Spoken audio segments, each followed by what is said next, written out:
ফিলিস্তিনের গাজা উপত্যকা থেকে জিম্মিদের মুক্ত করার আলোচনায় কিছুটা অগ্রগতি হয়েছে বলে জানিয়েছেন ইসরায়েলের প্রধানমন্ত্রী বেনিয়ামিন নেতানিয়াহু।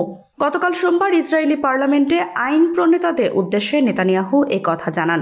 ফিলিস্তিনের সশস্ত্র গোষ্ঠীগুলো যুদ্ধবিরতি ও জিম্মি মুক্তি চুক্তির বিষয়ে অগ্রগতির কথা বলার 2 দিন পর পার্লামেন্টে এই তথ্য জানালেন নেতানিয়াহু।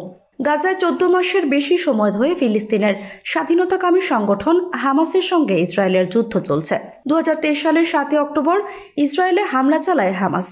ওই দিন ইসরায়েল থেকে 251 জনকে জিম্মি করে গাজায় নিয়ে যাওয়া হয়। এর মধ্যে 96 জন এখনও জিম্মি আছেন। 34 জন মারা গেছেন বলে দাবি ইসরায়েলি সেনাবাহিনীর।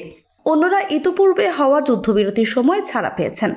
সাম্প্রতিক দিনগুলোতে অবশিষ্ট জিম্মিদের মুক্তির জন্য কাতার, মিশর ও যুক্তরাষ্ট্রের মধ্যস্থতায় দোহায় ইসরায়েল ও হামাসের মধ্যে পরোক্ষ আলোচনা অনুষ্ঠিত হয়েছে। আলোচনায় একটি চুক্তির ব্যাপারে আশা তৈরি হয়েছে। এ প্রসঙ্গে গতকাল পার্লামেন্টে ইসরায়েলের প্রধানমন্ত্রী বলেন, আমরা যেসব উদ্যোগ নিয়েছি তা সবকিছু প্রকাশ করতে পারবো না। তাদের ফিরিয়ে আনতে আমরা পদক্ষেপ নিচ্ছি।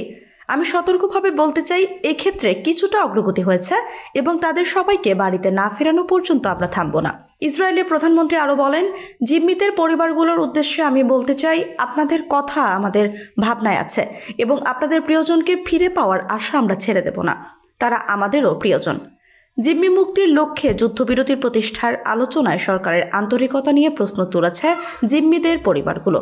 সমালোচকেরা দীর্ঘদিন ধরে অভিযোগ করে আসছেন, নেতানিয়াহু এ সংক্রান্ত আলোচনা স্থবির করে রেখেছেন। তিনি তার ডানপন্থী জোটের শরিকদের শান্ত রাখতে যুদ্ধকে দীর্ঘায়িত করছেন।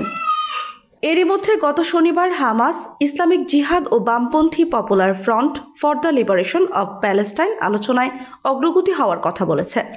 2023 সালের নভেম্বরে 1 সপ্তাহের যুদ্ধবিরতির পর থেকে দুই পক্ষের আলোচনা একাধিকবার চ্যালেঞ্জের মুখে পড়েছে। একটি দীর্ঘস্থায়ী যুদ্ধবিরতি নিশ্চিত করার বিষয়টি বিরোধের মূল কারণ।